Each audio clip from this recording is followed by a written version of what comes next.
So I was just in a meeting, interesting meeting, where people were talking about how do we predict the future.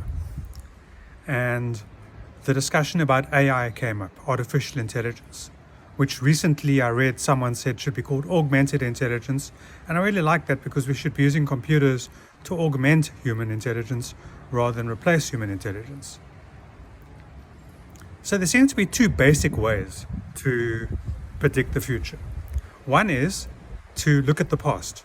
So we learn about the past. We learn how to do things, whether it's building a swimming pool or learning how to build a bridge or learning how to build a power station or learning how to fix a generator or learning how to do computer programming or learning how to do mathematics or learning how to drive a car or whatever we're learning how to read, learning how to write. And so we learn from the past. And then because we repeat this often enough, it becomes unconscious and becomes automatic. So, for example, one example is we learn how to ride a motorbike or how to drive a car, and we learn the things I spoke about earlier about how do we learn, what do we learn, all the different things go into it, and eventually it becomes automatic. And so what happens is you hear someone drove home from work, maybe 20 kilometers, and they got home and they can't remember how they got home. It all happened automatically. All of those times when they pressed the brake, all of the times when they saw a pedestrian about to cross the road and they slowed down, all the times when the traffic light changed, all the times someone hooted and they were aware of it and they dealt with it, and it was all automatic. So this is one way of living, one way of working, where everything is automatic, and it's automatic because of our learning, our training, our history, our knowledge, and we obviously need all that. It's very important. It's all critical, because if you want to build a bridge, you need to be a civil engineer. If you want to build a power station, not only do you need civil engineering, but you need electrical engineering, mechanical engineering, industrial engineering, social engineering. You need marketing people. You need so many different kinds of people to build a power station. One of our most complicated things that we build. But essentially, this way of learning is to look at the past, study, and therefore predict the future. We can help that with predicting the future based on models that we program. But then there's another whole way of predicting the future, which is to create the future. Isn't this what God did? God said, I'm going to create the stars in the firmament. I'm going to create the sun. I'm going to create the solar system. I'm going to create Earth. I'm going to create animals, birds. I'm going to create the sea, the water. I'm going to create Earth. And so we go through this process of creation as we learn. And so how can I create my future? I can create it myself. And how do I predict the future? I create it myself. So how do I predict the future? What's my future cost going to be? Or instead of buying a car, I joked in 2008 when I could have bought a new Mercedes for 300,000 Rand, that I actually spent the 300,000 Rand on my roof and on learning how to do it. A month in America, conferences, writing exams, coming back, building my first power station. And I paid it off in 5 years like I would have paid off a car. And then my electricity was free. Same with water. I can manage my water. I can build a water system, pay it off, and then my water is free. Water is a bit more complicated than electricity because I've got to keep changing the filters, the water quality keeps changing, it becomes more complex, more costly, but it's a choice. I choose to not have load shedding. I choose to not run out of water. I choose my future. I reduce my cost of living. I reduce my stress. I reduce unexpected things. So if you never have load shedding, you never have that stress. I don't have to worry about candles. I can burn candles to remove negative energy rather than burning candles for light. And the candles that we burn on Friday night, that Jewish people burn on Friday night, are not for light, they're for wisdom. Because the first light that God created was the light of wisdom. Because the sun and all the suns got created later on. Light got created initially. The light of wisdom. The light amongst darkness. And we need darkness because if you look at the ground, you plant a seed, the seed is in darkness. It collects water and other minerals from the soil, and eventually it breaks through and there's a crossing. And that crossing is the cross. And there's crosses in every religion. There's a crossing. In Hebrew, it's represented by the letter Tav, the last letter, number 400, as we spoke about in a previous video. And that crossing gives us enlightenment as the seed germinates, sprouts, and penetrates the soil and finds the light. And then a tree grows from a tiny acorn. But we predicted the future because the acorn had the tree in it. So if I build a resilient food system, I can predict the future. If I build a resilient electrical system, I can predict the future. If I build a resilient water system, I can predict the future. If I build a transport system that doesn't need cars, because I don't need to transport myself, because I'm one of the people that doesn't need to leave my house except to visit my friends, or to go skiing, or to practice my social networking, or to practice my visiting my family in far-flung parts of the world, or doing my sport, or sports, or the learnings I need to do, then I'm leaving home. But even for all the learnings as we've learned since 2020, so many conferences have happened online. So much learning has happened online. So we can predict the future. I don't have to pack to go to a conference. I don't have to worry about the toilets. I don't have to worry about how clean the banisters are. I don't have to worry if the escalators or lifts will work. I don't have to worry that I left something at home. I don't have to worry that I've got enough money, spending money. I don't have to worry about all those things. I predict my future. And if I predict my future, I have no stress. If I have no stress, I don't have heart attacks. My immunity goes up. My immunity goes up because I can predict the future. Because how do I predict it? Do I predict it by looking at the past, by modeling the past? In part, because that gives me my ability to do things that I do. So if I want to become an electrician, or a water engineer, or a computer programmer, or a civil engineer, I need to look at the past, because that allows me to learn a particular vocation. But if I want to predict the future, I need to go further than that, much further.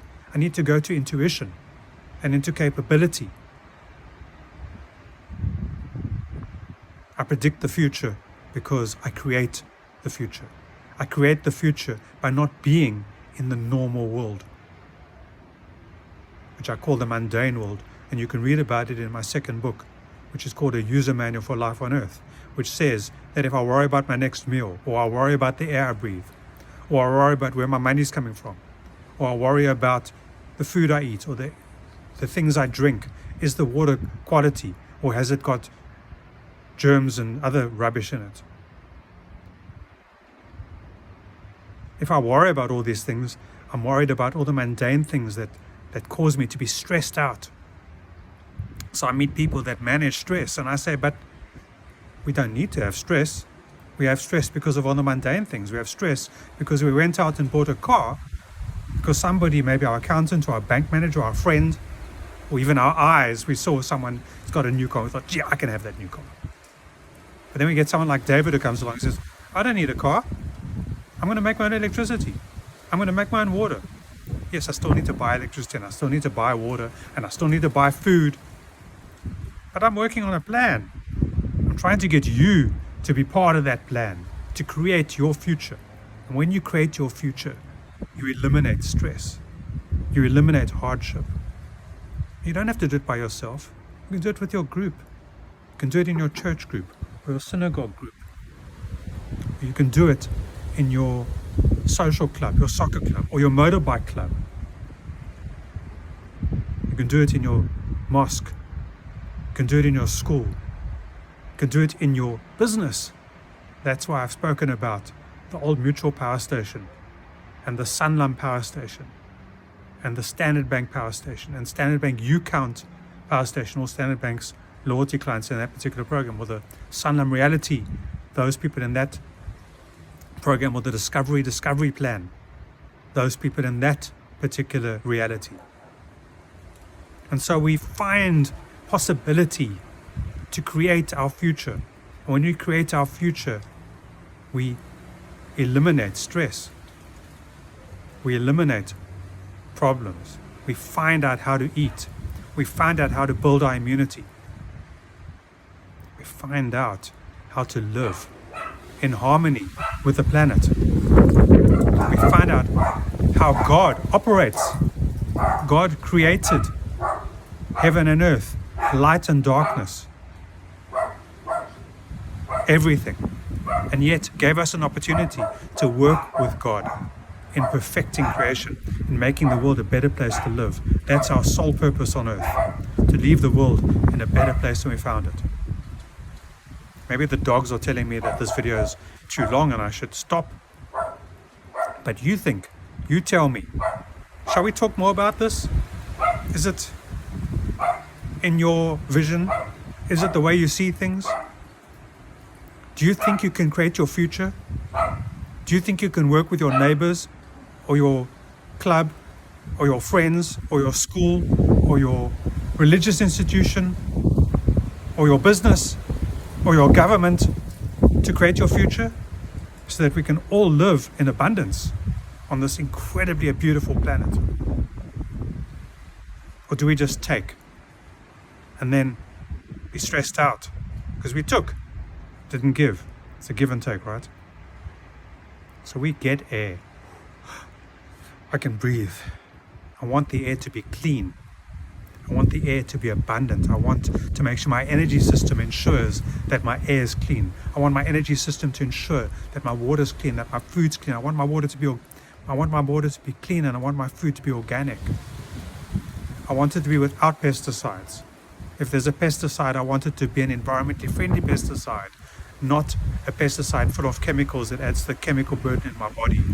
I don't want mercury and lead and toxins and dioxins in my body creating cancer where the host eats itself. That's what we're seeing in these parasites. Parasite lives on a tree and the parasite eats the tree and eventually the tree dies and then the parasite dies. That's not what I want. I want us to be able to predict the future. And the way to predict the future is to create the future, to be part of that creation. And then to eliminate stress. Or not even then. It happens as you do it. You don't have to create. It happens as soon as you think, I'm going to create the future. Yes, we need the past. We need to look at the past. We need the past because we need the training that allows us to do the things we can do.